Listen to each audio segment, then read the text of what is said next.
3 days in the ICU. No one called, except my dad. Send us the $78,000 for your sister's wedding.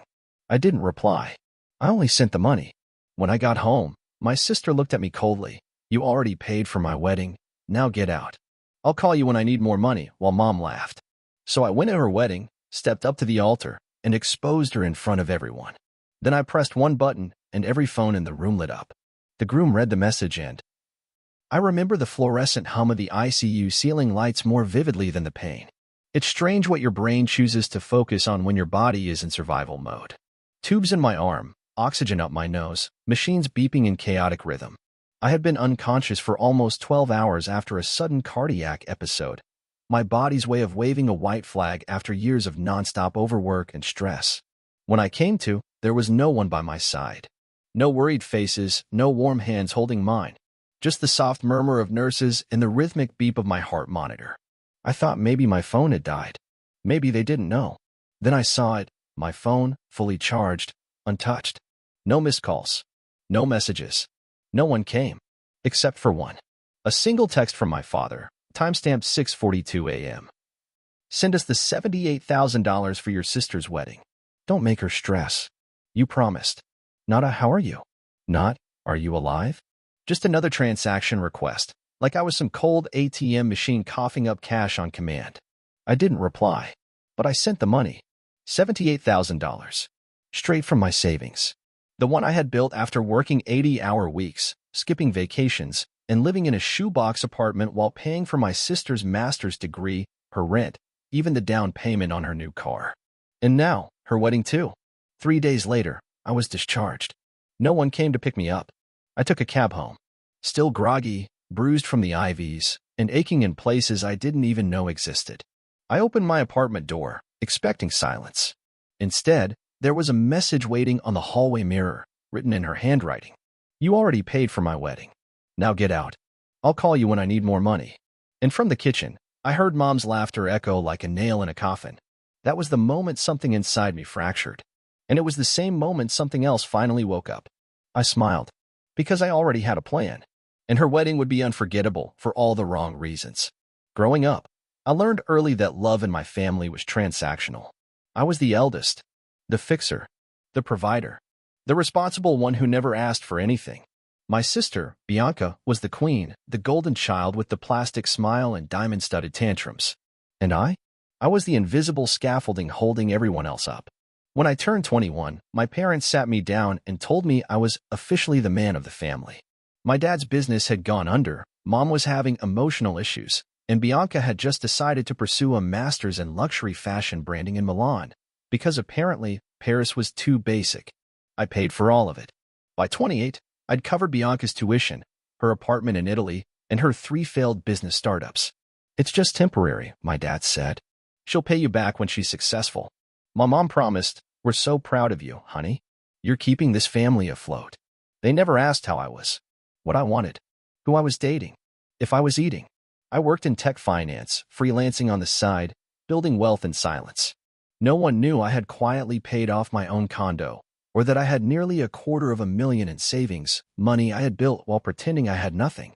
I dressed modestly, lived frugally, and sent Bianca money whenever she called sobbing, please, I'm in trouble. There was always a new emergency, credit card debt, a crashed car, a canceled lease. And I always fixed it. But the wedding? That was different. It started with a family dinner at my parents' home 6 months earlier. Bianca wore white, always white, and showed off her 3.5-carat ring like it was her birthright. Her fiancé, Jordan, was a soft-spoken real estate influencer who looked at her like she was a walking investment. I've booked the Grand Oriana Ballroom, she announced, as though she had just won a Nobel Prize. 1,200 guests. Open bar. Flower wall flown in from Amsterdam. I blinked. That'll cost you close to $150,000. She just smiled. It's already handled. That night, my dad pulled me aside in the garage, where the air reeked of oil and false intimacy. Son, he said, clapping a hand on my shoulder. This wedding is for the family's image. You know how people talk. Bianca deserves this. And who's paying for it?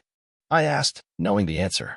He smiled, like it was the most obvious thing in the world. You are. We only need $78,000. We'll cover the rest. My pulse thudded. You're joking.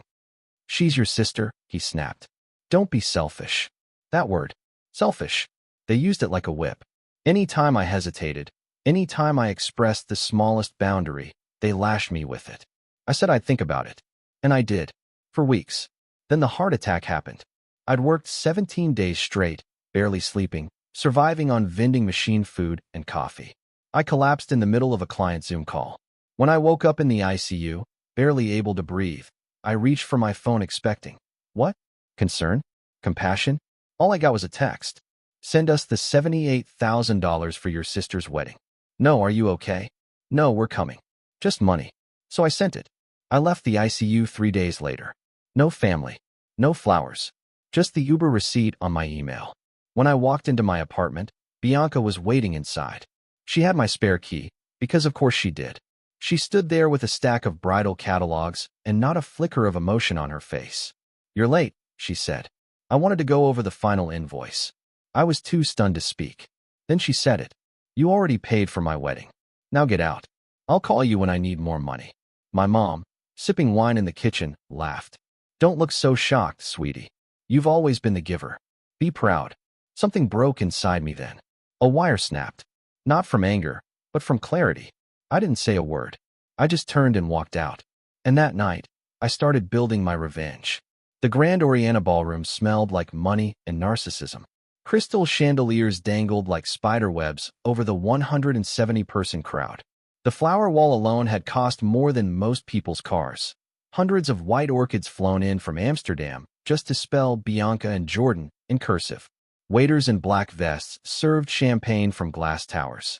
Influencers posed for photos like it was the Met Gala. But I wasn't there to smile. I was there for war. I didn't belong to their fantasy. I wasn't on the guest list. My name wasn't on a place card. Bianca made sure of that. And yet, without me, none of it would exist. The dress, the venue, the food, the fantasy, all bankrolled by the idiot older brother who'd been raised to say yes before he ever learned to say no. 3 days earlier, I'd nearly died in an ICU bed. Alone, hooked up to machines, heart barely beating, work-induced collapse after years of shouldering their financial chaos. And all I got was a text from my father. Send us the $78,000 for Bianca's wedding. Not, are you okay? Not, we're coming. Just a command. I sent the money. But I also sent a message to myself. That was the last time I'd play the part of their human ATM. What they didn't know was that I'd been planning this day for months. Even before the heart attack. Even before the final insult. This wasn't just revenge. This was liberation. At 4:17 p.m., Bianca stood at the altar, glowing in a custom Vera Wang gown that cost more than a year of my rent. Her fiancé Jordan looked like a mannequin in a white tux, grinning vacantly. The officiant began to speak. That's when I walked in. Every head turned. A murmur rippled through the crowd. Is that her brother? Wasn't he not invited? Bianca's face froze mid-smile. She whispered something to her maid of honor. Jordan blinked, confused. I walked right up the center aisle like it was mine, and in a way it was. I'd paid for it. The officiant stuttered. Yes, sir, we're in the middle of. I took the mic from his hand. Bianca's eyes widened. What are you doing? I looked straight at her, then at the sea of guests. I just need 2 minutes, I said. Then you can go back to pretending this was built on love and not manipulation. Gasps. Whispering. Phones raised, recording. I want to thank everyone for coming, I said calmly. Truly, it's important to be here when someone begins their new life. But it's even more important to know what kind of person you're celebrating. Bianca stepped forward, her voice low and venomous. You're ruining everything. No, I said. I'm correcting everything. And then I reached into my pocket and pressed a button on my phone. Every phone in the ballroom buzzed at once. Hundreds of guests startled, pulling out their devices. I had created a custom mass text. I'd hacked Bianca's wedding website weeks ago and harvested every RSVP email and number. The message read, Hi. Before you toast the bride, take a moment to know who she really is. Attached is the truth. Attached were PDFs, screenshots, audio files, a file dump exposing over a decade of lies, screenshots of bank transfers, over $230,000 wired from me to Bianca over 10 years. For school, for apartments, for bailouts, for dresses, for emergencies. Every penny traced, every one labeled family help. Audio recordings. Bianca bragging to her friend on a voice note. He's pathetic. I can make him pay for anything if I fake cry hard enough. He's basically a sad wallet with trauma. And one of mom. He's not like us. He doesn't get it. He doesn't have style or presence. Just money. Which is all we really need from him. Video clips. Bianca at her bachelorette party, drunk on a yacht, laughing as she says, "Once the wedding's done, I'm ghosting him. Like, we'll change numbers. He can send money to a P.O. box if he really wants to play Big Brother." And a final file, an email from my dad, labeled Jan ICU request. "We need that money today. Don't make her day stressful. You're already doing nothing lying in that hospital bed." The ballroom erupted. People were standing, shouting. A bridesmaid dropped her bouquet. A guest yelled, "Are you serious?" Jordan, the groom, turned to Bianca. "Is this true?" She didn't speak, just stared. He pulled out his phone, scrolled. Read more. His face drained of color. "You told me he cut you off. That he was unstable," Jordan said, shaking. "You said you were paying for all of this. You told me he was the reason you were in therapy." Bianca lunged for his phone. He backed away. "You lied about everything," he whispered. And then Jordan turned to me. "I had no idea," he said. "I'm so sorry." I nodded. "You were collateral damage." Bianca screamed then. Actually screamed. "You're heartless. I'm your sister." "No," I said calmly. "You're a parasite." Mom stood up. "He's exaggerating. He's always been dramatic." Another button. I sent a second wave of texts. Photos from the hospital. The ICU wristband. The heart monitor readings. My medical report. And at the bottom. While I was fighting for my life, they were fighting for money. The applause started slow. One person. Then two. Then a rising tide. Someone in the front row yelled, "Get him." Someone else shouted, "You deserve better, bro." Bianca burst into tears. Her mascara smeared like ink in rain. She collapsed onto a golden chair, sobbing. Mom yelled, "We raised you," and stormed out. My dad just sat there, frozen, silent. Jordan took off his ring and set it on the altar. Then he walked out too. As I turned to leave, the violin quartet, unsure what else to do, started packing up. The champagne stopped flowing. The flower wall tilted as someone yanked a handful of roses from it in disgust. I walked out, down the same aisle I'd walked up, but this time with power. Clarity. Freedom. I didn't look back. The next morning, my phone didn't stop vibrating. Missed calls. Voicemails. Texts.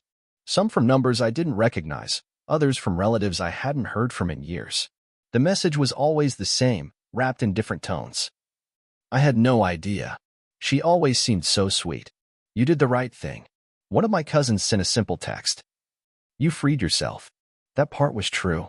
For the first time in my adult life, I wasn't chained to their demands, their guilt, their bottomless needs.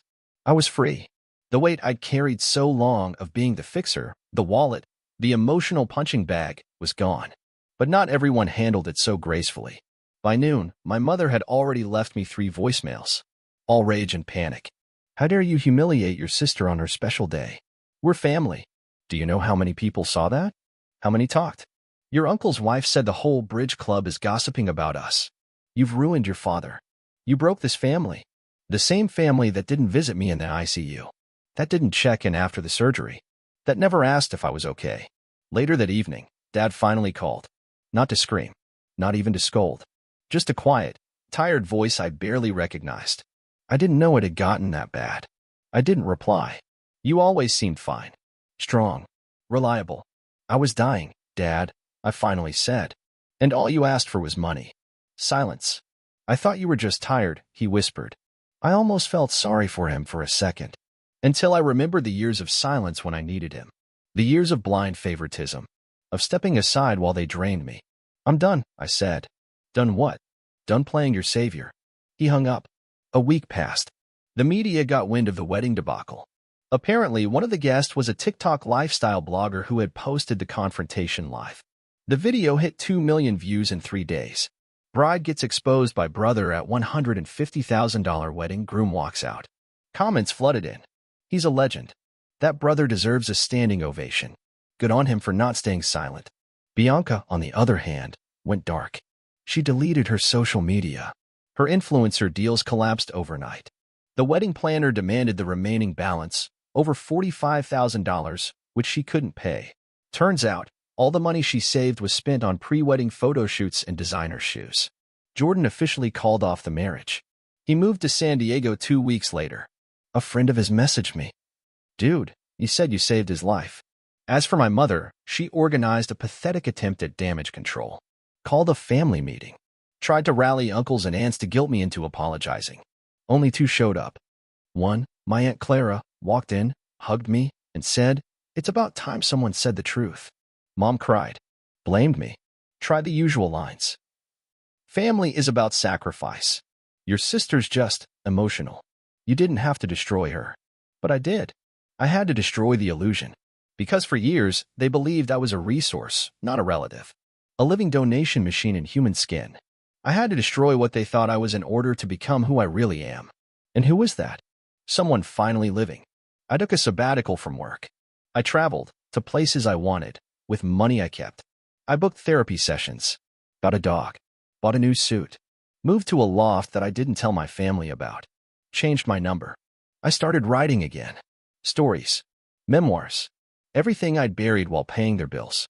A few months later, I received a letter in the mail. Handwritten. No return address. It was from Jordan. "Thank you. You gave me the truth. And you gave me the courage to walk away from a nightmare. I hope you're living your best life now. You deserve it." I folded that letter and placed it in my desk drawer. It wasn't just closure. It was proof. I did the right thing. And Bianca? Last I heard, she was working at a boutique downtown. She tried to get back into content creation, but the internet never forgets. Her name is still associated with Bridezilla brother scandal on search engines. She never apologized.